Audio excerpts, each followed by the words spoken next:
Hello everyone, তোমাদের সবাইকে আবারও তোমাদের সবচেয়ে প্রিয় চ্যানেল স্টাডি ইন নতুন আরেকটা ভিডিওতে আমরা স্বাগত জানাচ্ছি। আজকের এই ভিডিওটা খুবই গুরুত্বপূর্ণ for all TET aspirants teachers eligibility test ত্রিপুরার যারা তোমরা এসপিরেন্টস আছো তোমাদের জন্য খুবই গুরুত্বপূর্ণ। গতকালকে তোমরা সবাই জানো আমাদের মাননীয় মুখ্যমন্ত্রী ডক্টর মানিক শাহ উনি কিন্তু বিধানসভায় মানে অ্যাসেম্বলিতে সেশন চলাকালীন উনি কিন্তু ইম্পর্টেন্ট জিনিস কিছু হাইলাইট করেছেন। Tripura TET 1, TET 2, STGT, STPGT নিয়োগ সংক্রান্ত প্রেজেন্ট স্ট্যাটাস কি, আর নিয়োগগুলো কেন ডিলে হচ্ছে বা এগুলো কেন হচ্ছে না, কি রকম স্টেজে আছে, এগুলো কবে নাগাদ হতে পারে, সমস্ত জিনিসগুলো নিয়ে উনি কিন্তু গতকালকে কিন্তু ইম্পর্টেন্ট কিছু পয়েন্টস হাইলাইট করেছেন। ঠিক আছে, এই পুরো ব্যাপারটা আমরা তোমাদের একদম সোজা ভাষায় এই ভিডিওতে আমরা তোমাদের বুঝিয়ে দেব। ঠিক আছে, একদম ইজি ওয়েতে। এরপর তোমাদের আর কোনো কোয়েরিজ থাকবে না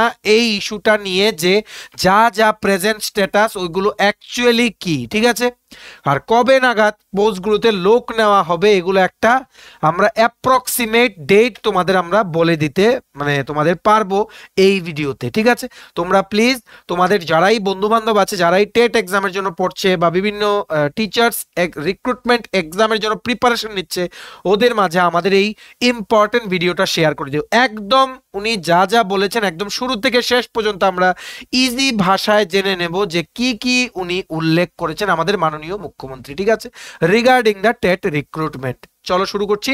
before I begin this video, তোমরা যারা ফার্স্ট টাইম দেখছো আমার চ্যানেলটা বা আমার ভয়েসটা যারা ফার্স্ট টাইম শুনছো আমাদের চ্যানেলটা এক্ষুনি সাবস্ক্রাইব করে দাও। ত্রিপুরা সংক্রান্ত সমস্ত রকমের চাকরির আপডেট, এক্সাম আপডেট সমস্ত কিছু এই চ্যানেলে সবার প্রথম তোমরা পেয়ে যাবে। ঠিক আছে, আর একটা কথা হচ্ছে তোমরা যদি ত্রিপুরার বিভিন্ন কম্পিটিটিভ এক্সামের প্রিপারেশনের জন্য প্রিপারেশন নিচ্ছ এমন হয়ে থাকো তোমাদের জন্য আছে আমাদের কাছে notes, Tripura current affair, Tripura GK, fiscal policy, 6 schedule, TT ADC GK administrative structure notes. So এই নোটসগুলো পেতে তোমরা আমাদের এক্ষুনি কল বা হোয়াটসঅ্যাপ করতে পারো। আমাদের কন্ট্যাক্ট নাম্বার হচ্ছে 6033157164। ঠিক আছে, আমাদের কন্ট্যাক্ট নাম্বারটা প্রত্যেকটা স্লাইডের উপরে দেওয়া আছে ফর ইওর কনভিনিয়েন্স। চলো একদম একদম সোজা ভাষায় জেনে নেই যে উনি প্রথম পয়েন্ট ওয়াইজ কি কি উনি উল্লেখ করেছেন যে কি কোন কোন এক্সামগুলো নিয়ে কি কি প্রেজেন্ট স্ট্যাটাস আছে। ঠিক আছে, পয়েন্ট নাম্বার 1, প্রথম উনি বলেছেন সেই সুপ্রিম কোর্ট আর এনসিটিইর মানে ন্যাশনাল কাউন্সিল ফর টিচার্স এডুকেশনের সেই ইস্যুটা। ঠিক আছে, প্রথম উনি বলেছেন যে এনসিটির নোটিফিকেশন অনুযায়ী আমি প্রথম বলছি টেট 1 এর কথা। ঠিক আছে, টেট 1 আগেই বলে রাখছি, টেট 1 হচ্ছে ক্লাস 1 থেকে 5 এর স্টুডেন্টসদের পড়ানোর জন্য, টেট 2 হচ্ছে 6 to 8 মানে ক্লাস 6 থেকে 8 এর স্টুডেন্টসদের পড়ানোর জন্য। ঠিক আছে, তারপর এসটিজিটি হচ্ছে 9 থেকে 10 এর বাচ্চাদের পড়ানোর জন্য বা ক্লাসের স্টুডেন্টসদের পড়ানোর জন্য। তারপর এসটিপিজিটি হচ্ছে ক্লাস 11 থেকে 12 এর বাচ্চা বা স্টুডেন্টসদের পড়ানোর জন্য। ঠিক আছে, তোমরা যারা একদম বেসিক বা নিউ স্টুডেন্টস তোমরা যাতে বুঝতে পারো যে আমরা কোন লেভেলের রিক্রুটমেন্টের কথা বলছি। ঠিক আছে, প্রথম উনি মেনশন করেছেন এনসিটি নোটিফিকেশন, এটা আমরা বলছি টেট 1 মানে ক্লাস 1 to 5 পড়ানোর জন্য যে শিক্ষক নিয়োগ হয় বা তোমরা বলতে পারো প্রাইমারি টিচারও কিন্তু বলা হয়। ঠিক আছে, প্রাইমারি টিচারও বলা হয়। উনি বলেছেন যে টেট 1 এ যারা মানে এলিজিবল মানে অনলি তোমাদের যারা ডিএলএড, ঠিক আছে, ডিএলএড যারা পাস করেছে ওদের যদি টেট 1 এ যদি পরীক্ষা দিতে হয় এনসিটি নোটিফিকেশন অনুযায়ী, ঠিক আছে, 12 এ অবশ্যই 50% ম্যান্ডেটরি। ক্লাস 12 এ মানে উচ্চ মাধ্যমিকে 50% নম্বর অবশ্যই হতে হবে, এটাই হচ্ছে ফার্স্ট কথা। ঠিক আছে, এইবার এই পয়েন্ট নাম্বার 1 এর আন্ডারে সেকেন্ড কথা উনি যেটা বলেছেন, ঠিক আছে, 11 অগাস্ট মানে 11/8/2023 11 অগাস্ট মাননীয় সুপ্রিম কোর্ট, ঠিক আছে, মাননীয় সুপ্রিম কোর্ট একটা হিস্টোরিক্যাল জাজমেন্ট দিয়েছিল, একটা কেস যেটা নাকি তোমাদের রাজস্থান থেকে উঠে এসে এই কেসটা কিন্তু এখন অল ইন্ডিয়া একটা ইস্যু হয়ে গেছে, যার জন্য প্রত্যেকটা স্টেটে কিন্তু টিচার রিক্রুটমেন্ট কিন্তু হ্যাম্পার হচ্ছে। ঠিক আছে, মাননীয় সুপ্রিম কোর্ট 2023-এ এটা বলেছে একটা কেসের রায়ে বা ভার্ডিক্টে এনসিটি বা বিভিন্ন স্টেটের যারা টিচার্স রিক্রুটমেন্ট বোর্ড যেমন ত্রিপুরাতে আছে, তেমন রিক্রুটমেন্ট বোর্ড ফর টিচার্স বিভিন্ন জায়গায় আছে, ঠিক আছে। সবাইকে ডাইরেকশন দিয়েছে। আর বারে বারে বলে রাখছি, সুপ্রিম কোর্ট কিন্তু হাইয়েস্ট জুডিশিয়াল অথরিটি, ওনাদের রায় কিন্তু সবাইকে অবশ্যই মানতে হবে। Every state, every single person living in the country, সবাইকে কিন্তু সুপ্রিম কোর্টের রায় কিন্তু মেনে চলতেই হবে, ঠিক আছে। সো 2 নাম্বার পয়েন্ট উনি যেটা উল্লেখ করেছেন যে এই যে কেসটা যেটা রাজস্থান থেকে বা তোমাদের যেই টেট 1 এক্সাম যে বিএডরা দিতে পারবে কিনা ওই জিনিসটা নিয়ে যে কেসটা হয়েছিল, ওই কেসটার তো অলমোস্ট রায় বেরিয়ে গেছে। সো অ্যাকর্ডিংলি এনসিটির ওয়েবসাইটেও কিন্তু আপলোড হয়ে গেছিল সুপ্রিম কোর্টের সেই ভার্ডিক্টটা, যেটার মধ্যে বলা ছিল যে টেট 1 পরীক্ষায় বসতে গেলে অনলি ডিএলএড যারা করেছে ওরাই এলিজিবল, ডিএলএড। কিন্তু তোমাদের কিন্তু 12তে মানে উচ্চ মাধ্যমিকে কিন্তু 50% নম্বর কিন্তু অবশ্যই লাগবে, ঠিক আছে। সো এই যে তোমাদের এই ভার্ডিক্টটার পরে ক্লাস 1 to 5 এর বাচ্চাদের পড়ানোর জন্য প্রাইমারি টিচার রিক্রুটমেন্টের যেই প্রসেসটা হবে ওটার মধ্যে according to the supreme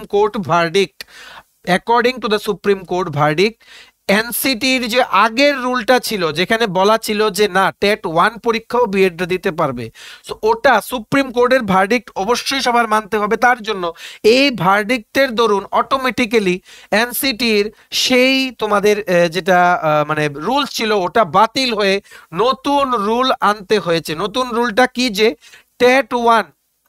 TET 1 পরীক্ষায় অনলি বিএডরাই মানে অনলি ডিএলএডরাই শুধু পরীক্ষা দিতে পারবে বা বসতে পারবে, কিন্তু 12-এ 50% লাগবে, ঠিক আছে। বিএড যারা করেছে ওরা কিন্তু ওই ভার্ডিক্টার অনুযায়ী আপাতত they are not eligible to be recruited for the primary teacher post, ঠিক আছে, পিআরটি পোস্টের জন্য। তার জন্য এনসিটির আগের রুলসটা কিন্তু বাতিল হয়ে গেছে, ঠিক আছে। তারপর এই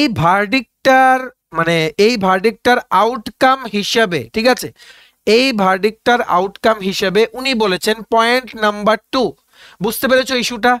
প্রথম হচ্ছে টেট 1 এর কেস হচ্ছে 50% লাগবে 12-এ, number 1 complete.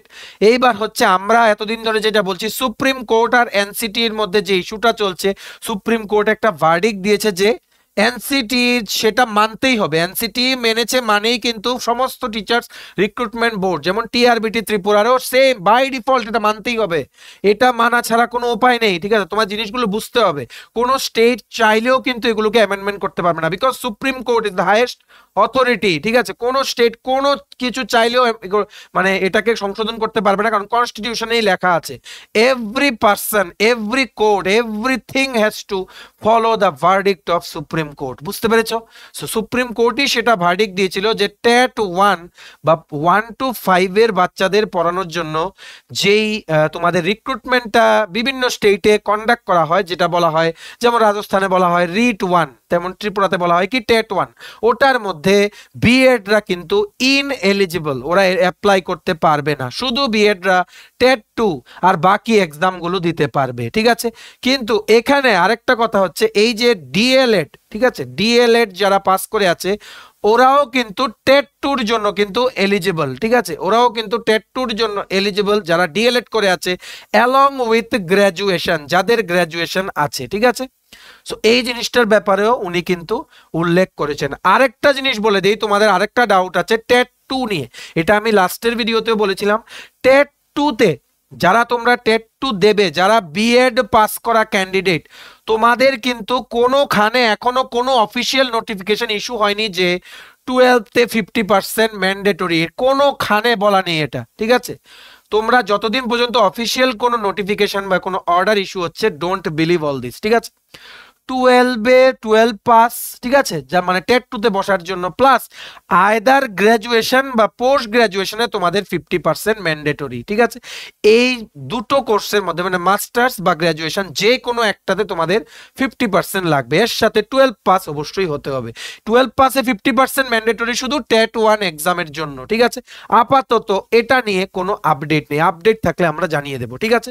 Is it clear?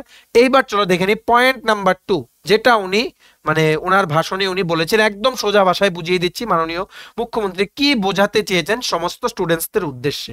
Regarding TET 1 and TET 2 qualified candidates, এমন অনেক ক্যান্ডিডেটস আছে যারা অলরেডি পাস করে নিয়েছে উইথ বিএড কোয়ালিফিকেশন, যাদের আছে অলরেডি টেট 1 টেট 2 কোয়ালিফাই করে বসে আছে, কিন্তু যেহেতু এই ইস্যুটা যেহেতু এখন রেজড হয়েছে, সুপ্রিম কোর্ট অর্ডার দিয়েছে এনসিটি মানতে বাধ্য, এনসিটি অর্ডার দিয়েছে মানে টিআরবিটি মানতে বাধ্য, তার জন্য যারা টেট 1 কোয়ালিফাই করে আছে বিএড, ঠিক আছে, ওদেরকে কিন্তু আপাতত কিন্তু রিক্রুটমেন্ট করা কিন্তু সম্ভব হচ্ছে না according to the verdict of supreme court, ঠিক আছে।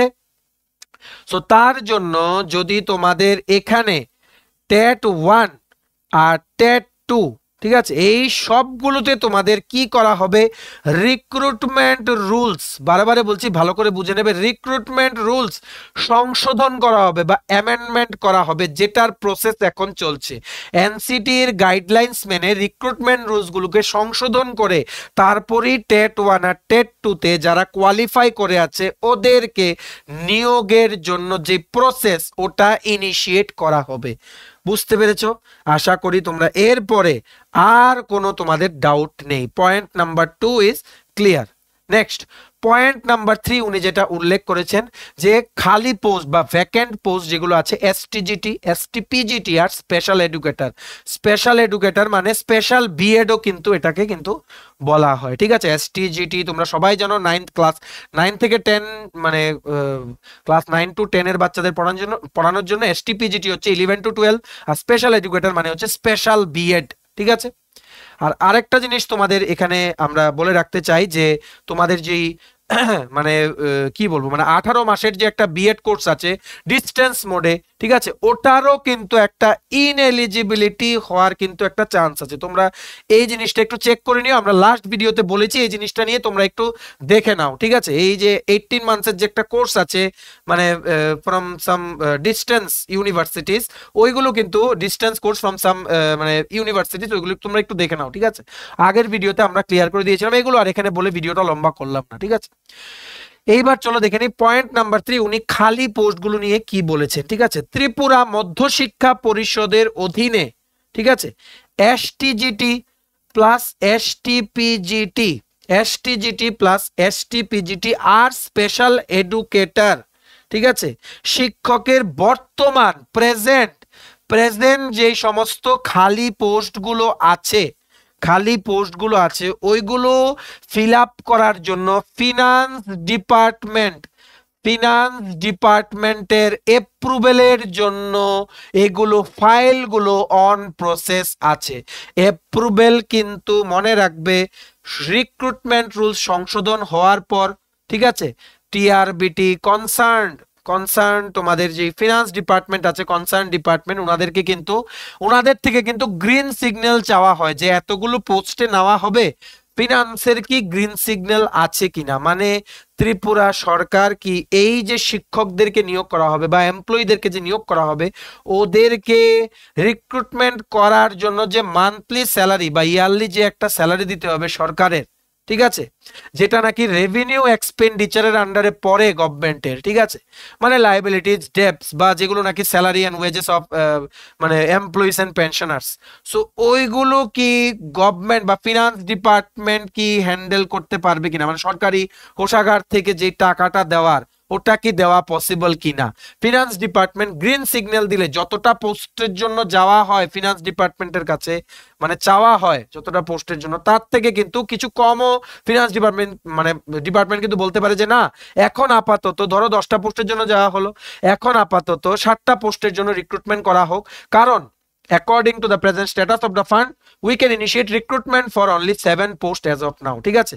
সো একটা এক্সাম্পল দিলাম আমরা। সো এইভাবে ফিনান্স ডিপার্টমেন্টের যে খালি পোস্টগুলো আছে এসটিজিটি, এসটিপিজিটি আর স্পেশাল এডুকেটর মানে স্পেশাল বিএড এর ওইগুলোর রিক্রুটমেন্টগুলো ইনিশিয়েট করার প্রসেসটা file is on process, file is on process. On প্রসেসটা কোথায়? ফিনান্স ডিপার্টমেন্টে পাঠানো হয়েছে for getting their green signal. এই অনুমোদনটা বা অ্যাপ্রুভালটা পাওয়ার পরই এই শূন্য পদগুলো টিআরবিটির মাধ্যমে পূরণ করা হবে। টিআরবিটি মানে টিচার্স রিক্রুটমেন্ট বোর্ড অফ ত্রিপুরার মাধ্যমে পূরণ করা হবে, ঠিক আছে। ফিনান্সের গ্রিন সিগন্যাল গেলেই কিন্তু রিক্রুটমেন্ট গুলো আরম্ভ করা সম্ভব।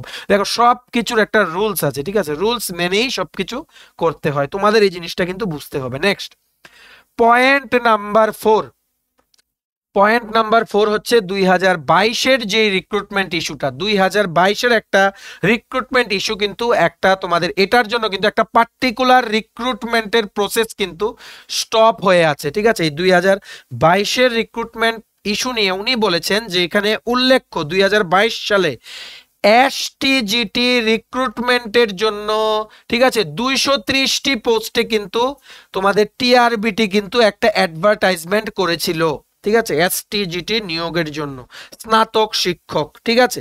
2022 সালে কিন্তু টিআরবিটি অ্যাডভার্টাইজমেন্ট করেছিল, কিন্তু ওই অ্যাডভার্টাইজমেন্টটাতে দেখা গেছে যে ইউআরদের জন্য এমনই 29 বা 30টা পোস্ট, এসটি বা এসসি ক্যাটাগরির জন্য ইউআরদের তুলনায় অনেকটা বেশি পোস্ট ছিল, ঠিক আছে।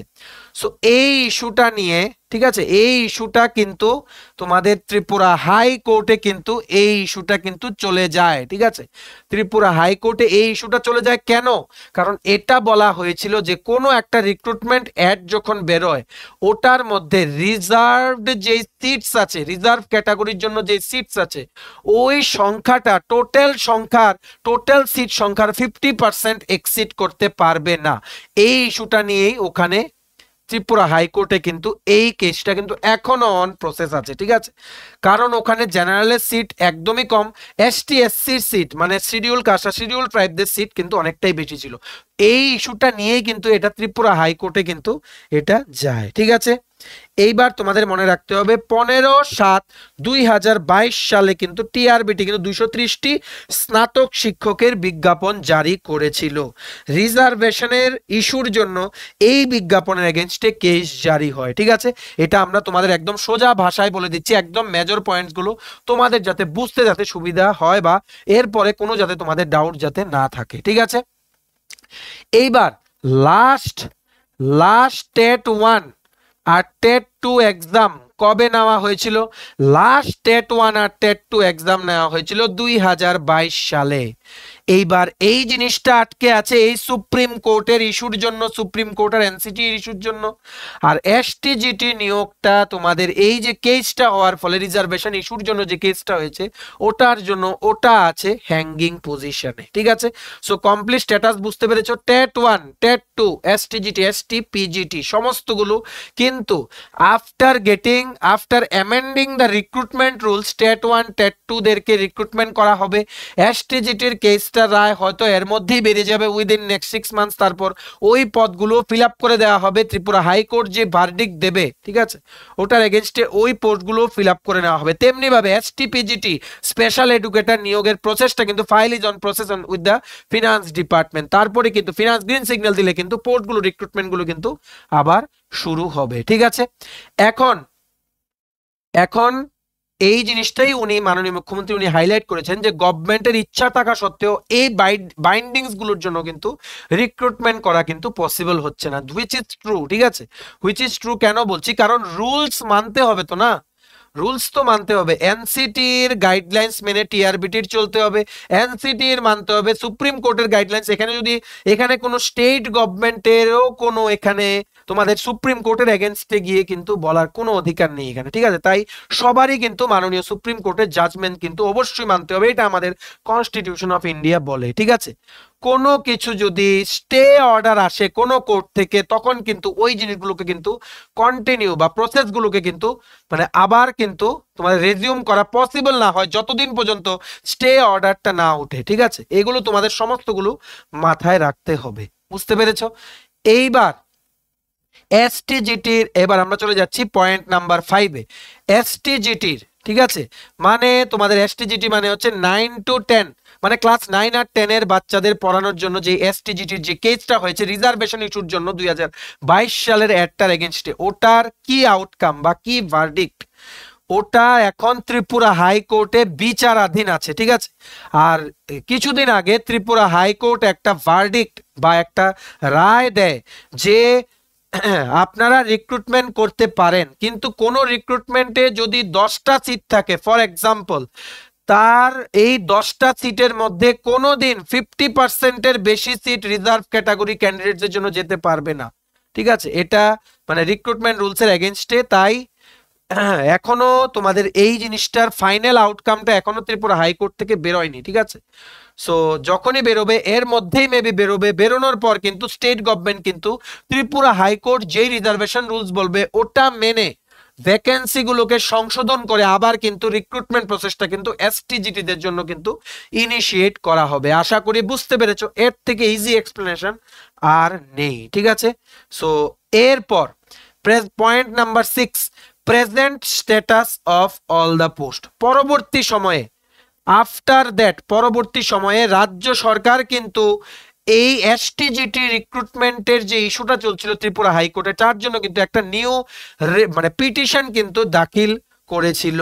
এর থেকেই বোঝা যায় যে আমাদের অনারেবল সিএম যেটা বলেছেন, মানে আমাদের গভর্নমেন্ট অফ ত্রিপুরা কিন্তু কতটা আগ্রহী, খুব তাড়াতাড়ি কিন্তু টেট মানে টেট পরীক্ষার মাধ্যমে যারা যারা সিলেক্ট হয়ে আছে বা নতুন নিয়োগ শুরু করতে কতটা আগ্রহী। ঠিক আছে, স্টেট গভর্নমেন্ট কিন্তু they are trying their level best, কিন্তু রুলস তো সবার জন্যই এক। ঠিক আছে, রুলস মেনে চলতে হবে, রুলসের বাইরে গিয়ে কিন্তু কোনো কাজ করা যায় না। এই জিনিসগুলো তোমাদের বুঝতে হবে। ঠিক আছে, সো আশা করি মানে এখন মানে আশা করি পুরো জিনিসটা ক্লিয়ার। সো এখন মানে স্ট্যাটাসটা হচ্ছে যে ইচ্ছে থাকা সত্ত্বেও কিন্তু রিক্রুটমেন্ট গুলো কন্টিনিউ করা যাচ্ছে না। ঠিক আছে, সো এই কিন্তু আরেকটা কথা হচ্ছে খুব তাড়াতাড়ি মেবি উইদিন 6 মান্থস সমস্ত রিক্রুটমেন্ট গুলো ক্লিয়ার হয়ে যাবে। ত্রিপুরা হাইকোর্ট ভার্ডিক্ট দিয়ে দেবে এসটিজিটি কেসের, TET 1 TET 2 recruitment rules frame হয়ে তারপর তোমাদের এসটিজিটি এসটিপিজিটি তারপর স্পেশাল এডুকেটরের যেই ফিনান্স অ্যাপ্রুভাল দিয়ে দিয়ে মেবি উইদিন 6 মান্থস সবগুলো রিক্রুটমেন্ট প্রসেস খুলে যাবে। তাই তোমরা কিন্তু প্রিপারেশন কিন্তু ছেড়ো না। ঠিক আছে, আশা করি বুঝতে পেরেছো। এবার হচ্ছে পয়েন্ট নাম্বার 6 ও শেষ পয়েন্ট। বর্তমানে এই যে এসটিজিটির যে ইস্যুটা ওটা বিচারাধীন আছে, অন প্রসেস। ঠিক আছে, আর এর মধ্যে হাইকোর্ট ভার্ডিক্ট দিয়ে দেবে, ফাইনাল ভার্ডিক্টটা এলেই কিন্তু রিক্রুটমেন্ট প্রসেস কন্টিনিউ করা হবে। এই হচ্ছে সমস্তগুলোর প্রেজেন্ট স্ট্যাটাস, যেগুলো আমরা তোমাদের একদম ক্লিয়ারলি বলে দিলাম। তোমাদের যদি গতকালকে বুঝতে কোনো কিছু অসুবিধা হয়ে থাকে, তোমরা অনেকেই আমাদের মেসেজ করছিলে, তার জন্য আমরা একদম ইজি ভাষায় ইজি এক্সপ্লেনেশনে সমস্তগুলো যে পোস্টগুলো আছে ওইগুলোর একদম প্রেজেন্ট স্ট্যাটাস আমরা বলে দিলাম, যেগুলো নাকি আমাদের মাননীয় মুখ্যমন্ত্রী উল্লেখ করেছেন। ঠিক আছে, সো তোমরা কিন্তু তোমাদের একটাই রিকোয়েস্ট করবো, তোমরা কিন্তু প্রিপারেশন কিন্তু ছেড়ো না। টেটের যারা প্রিপারেশন নিচ্ছে, হঠাৎ করে দেবে কেসটা উঠে যাবে, হঠাৎ রিক্রুটমেন্ট রুলস ফ্রেম হয়ে ফিনান্স অ্যাপ্রুভাল দিয়ে দেবে, তখন দেখবে আর কিন্তু টাইম পাবে না প্রিপারেশনের। ঠিক আছে, রেস্ট ইজ এশিওর্ড। আর যদি কোনো আপডেট থাকে এই টেট এক্সাম বা শিক্ষক নিয়োগ সংক্রান্ত ত্রিপুরার, আমরা দেন তোমাদের ইজি ভাষায় বুঝিয়ে দিতে আমরা ভিডিও আপলোড করে তোমাদের সবাইকে আমরা বলে দেব। ঠিক আছে, একদম পুরো ব্যাপারটা আশা করি সবার A to Z তোমরা যারা শুনছো সবার ক্লিয়ার। ঠিক আছে, চলো ভিডিওটা এতটুকু দেখে থাকলে থ্যাঙ্কস ফর ওয়াচিং। আর ভালো লাগলে অবশ্যই লাইক করে দিও, প্লিজ শেয়ার করো তোমাদের বন্ধু বান্ধব বিভিন্ন WhatsApp group, Facebook group, Telegram গ্রুপে সবাই যারা যেখানে কানেক্টেড আছো তোমরা একসাথে, সবাই যেখানে মানে বিভিন্ন জব চাকরি ওইসব মানে এক্সামস নিয়ে তোমরা ডিসকাস করো, সবখানে শেয়ার করো।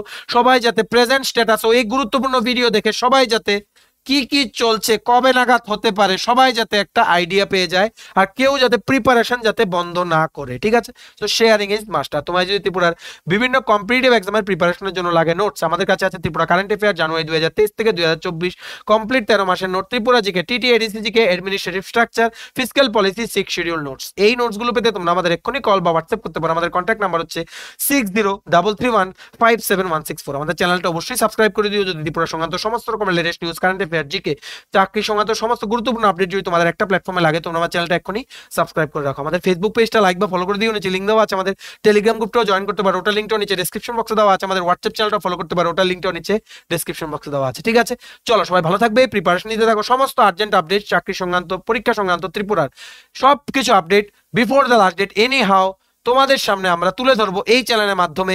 এই আপডেটসগুলো পেতে তোমরা এক্ষুনি আমাদের চ্যানেলটা সাবস্ক্রাইব করে রাখো। স্টাডি এন্ড উইন তোমাদের পাশে সবসময় আছে। চলো, have a nice day, tata, bye bye, take care.